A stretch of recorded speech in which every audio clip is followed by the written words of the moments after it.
Something that people often ask when there's discussions about compromised antennas and all that sort of stuff, like especially with QRP, like how much can you afford to lose? Like, is 1 dB significant? Is 3 dB significant? Because with antennas, there are often a lot of compromises. There might be losses because you're using a little magnetic loop. There might be other losses because of coax feed line. If you're using an antenna coupler and coax feed line, you can get even more losses. And then there are compromises like your antenna not being very high up off the ground, or if you're using a vertical antenna, not much of a radial system. And you can get different losses, and people might say, oh, it's only 1 dB less, or it's only 3 dB less. Now, is this significant or not? And as QRPers, it's pretty important that we know this, because with lower power, more of the time, our signals are going to be nearer the noise level than if we were running, say, 100 watts, 400 watts, or whatever. And if you are listening to a contact, if you were to drop your power by half, 3 dB, people probably won't be able to tell the difference in most contacts that you make. It won't be very discernible. They might just detect it. It's half an S unit, they say, but provided your signal was quite good, well above the noise, they probably won't detect a difference of like 3 dB. But, and this is where it gets interesting, if you are just above the noise level and people are finding it difficult to get your call sign because you're competing with the noise, then a 3 dB difference does make a difference between something that's you can get most of the words out of and persist with a contact, and a case where you might only be able to get the odd word and have to repeat things a lot. So only 3 dB can be important when you're just near the noise level. It's a big improvement to your signal to noise ratio and readability. Even 1 dB you might think is not important, and if you're just had a case where you've got a compromised antenna, you had 1 dB extra loss, you probably wouldn't notice it. However, if you, and that's just with one contact, if you were to drop by 1 dB, which is like going from 100 watts down to 80 watts, or 5 watts down to 4 watts, in that one contact you probably won't notice it. But antenna losses and path losses add up. So if you've only got 1 dB loss, that's fine, but if you've got other things like your antenna coupler and your coax cable and your pole position of the antenna, all those things add up to several dB, then that can make a difference, and then you have significant differences in how well people hear you. Now, what's a good way of doing comparisons? Well, the old method is just to make contact with a station, have an antenna switching say between antenna A and antenna B, and asking them to do comparisons, maybe using their S meter. If you do a comparison with one station and find that it's difficult to notice much of a difference in 1 or 3 dB, then what do? The answer is you do comparisons with multiple stations at once. The easiest way to do that is with Whisper. Transmit a few bursts of Whisper at various power levels and look at the reports that you get via Whispernet. Then you can either look at the signal reports you get from individual stations and see how the dBs that they quote drops as you drop the power, or, and possibly simpler, is simply to look at the number of stations that decode your signal at every given power level. With the FT817, you can go from 5 down to 2.5, 1, and then 0.5 watts. That's a drop of pretty close to 3 dB with every drop. There's actually 4 dB when you go from 2.5 to 1. But anyway, I'll do that. I'll transmit bursts of Whisper with various power levels, and then we'll see what results we get. Now, I should mention that I'm using 10 megahertz, and I'm operating at a time of the day when there should be paths open to Europe and the US, and quite long distances as well.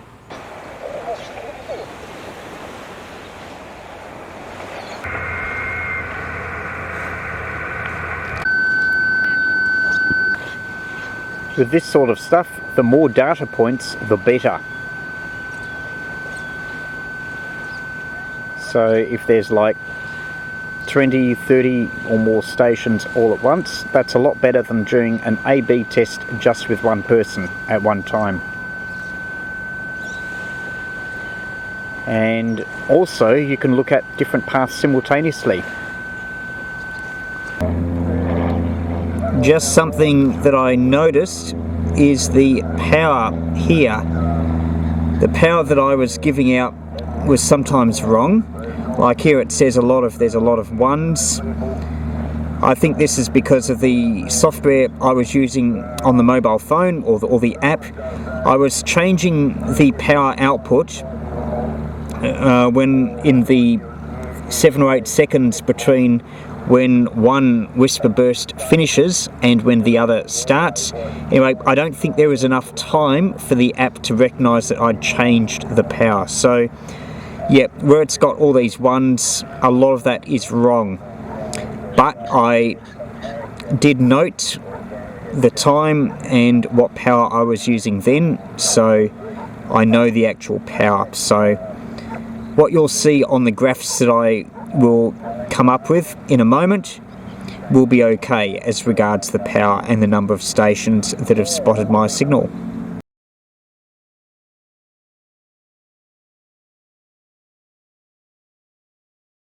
I've had a chance to look at the Whispernet results and they're quite interesting. First of all, here's a graph of the number of spots versus the power that I put out.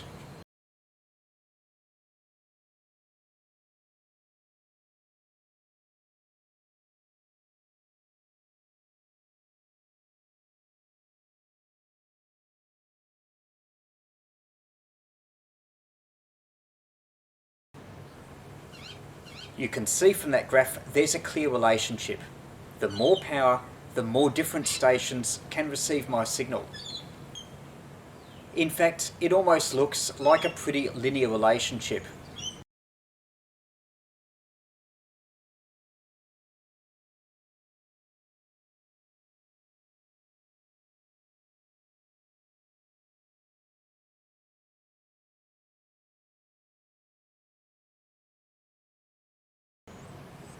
Okay, now here's the same graph, but what I've done this time is I've changed the power. Instead of just being 0.5, 1, 2.5 and 5 watts, I've converted it into dBm.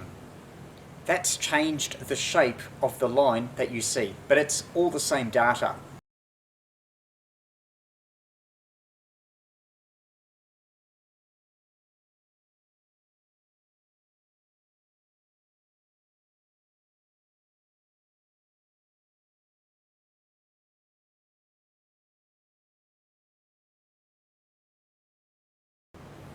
Overall, if you double the power, you less than double the number of stations that receive your signal. And I should mention here that in relation to something like Whisper, there'll be some stations that have very good locations, good antennas, not much noise, all that sort of thing. They will hear you even if you're running milliwatts. But, and I'm guessing that the majority of amateurs and the majority of people that are receiving Whisper are not in that situation. They'll be using more average antennas. And I think you'll find that if you're just running really small amounts of power, then you won't be heard by those average stations. But as soon as you go up in power, then more and more of the time you will be. So increase power and more stations can hear you. And it's not necessarily just the case with Whisper. It's also going to be the case for CW SSB contacts as well, because there's a small number of stations in excellent locations, excellent antennas, low noise. They'll be able to hear your signal, but they are not the majority. So there's possibly a bit of a bell curve.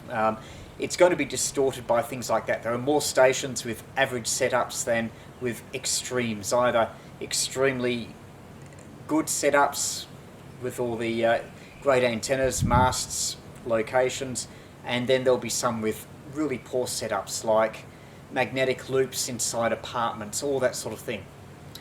And my hypothesis is that as you go up from low power to medium power, higher power, there'll be a big increase in the number of stations that can receive you.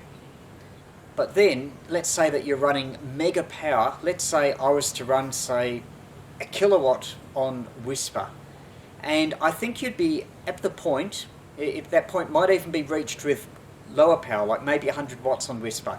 But there'll be a point where you're running really high power that stations with even terrible noise levels and terrible antennas will still hear you. And at that point, I think there'll be a leveling off in the curve. With super high power, the number of stations that receive you won't go up dramatically. Whereas at the lower power settings, when you go up from 0.5 to 1, 2.5, 5 watts, etc., the number of different stations that can hear you increases greatly. And another thing as well that's worth looking at is a graph for the more distant stations. And these results are going to be distorted because where we are in Australia, there's a few amateurs within 1,000 kilometres of us here in Melbourne. Then there's going to be some more within, say, 3,000 kilometres. Then there's some big gaps where you've got distances of maybe 5,000 kilometres or whatever that might not be very many amateurs, particularly in some directions, like towards Antarctica or the Indian Ocean or whatever. So it's going to be very distorted by that.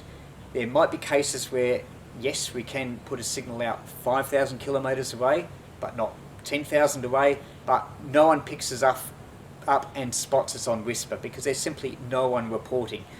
And I think there's also cases in countries with a lot of amateurs, but not necessarily very many people receiving on Whisper. So that's going to distort things by the number of stations. So yeah, here in Australia, we've got quite a few amateurs within 1,000 kilometres, a bit less within 3,000, then a big gap. Then when you go to places like United States, Europe, where there's lots of people with Whisper receiving, then here you're up to over 12,000 kilometres. And this is your Super DX, 12 to 16,000 kilometres, almost the other side of the world. And so, or what I did this time was I took the contacts that were only above 10,000 kilometres. There's not very many in that middle range for us here in Australia. So I did that and did the graphs again. And you'll notice something else.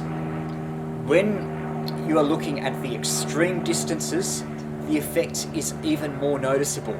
With half a watt, it's much less of the further away people can detect your signal, but at the higher power, then more of them can. So you've got a much greater proportion of, if you're transmitting 5 watts of Whisper, which is the equivalent of quite a lot more on CW or SSB, then a lot of people the side of the world will hear you with 5 watts of Whisper. In fact, the majority of stations that pick up your signal will be at long distances away. Whereas if you go to lower power, then longer distance stations are less common, and maybe less than half of the stations will be longer distances getting you. So have a look at the graph that I'll show you next, and the effect is more noticeable. It's more like if you just take the long distance stations, you ignore the closer in stations, then it's a bit more of a linear progression. Double your output power, double the number of stations that pick you up, and double it again, double it, and same thing goes up for a while. But I suspect that when you get to super high amounts of power, more than what I was transmitting, like let's say 100 watts or 1,000 watts, then it will taper off again, because pretty much everyone on Whisper is going to receive your signal when you're running super high amounts of power. But I think the effect is going to be similar for SSB and CW, except the amounts of power will be even higher. And that's the other thing with contests as well. If the other person cannot hear you, then you won't be able to make a contact with the contest, and same the other way.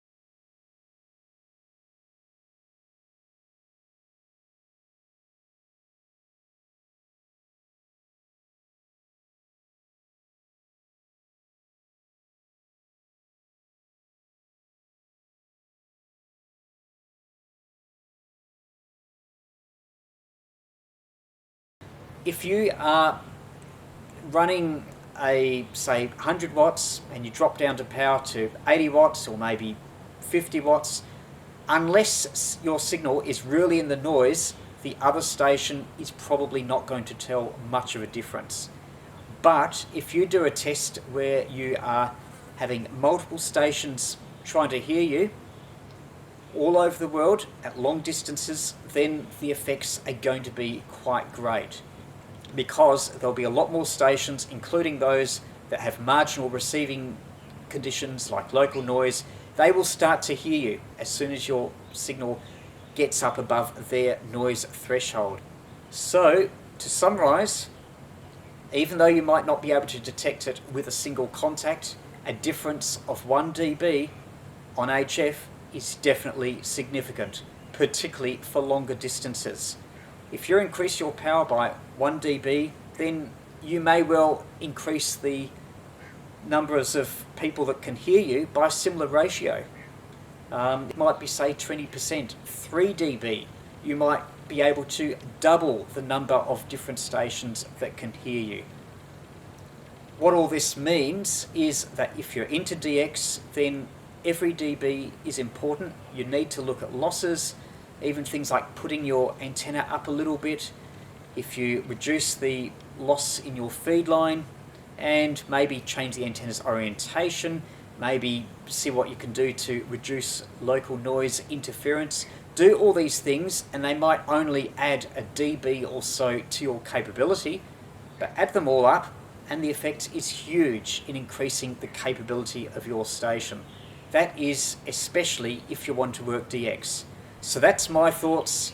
It possibly debunks some of what people say about only 3 dB not being very much. That might be true if it's an individual contact when your signal is already well above the other station's noise, but in other cases, particularly if you're working DX, every dB counts.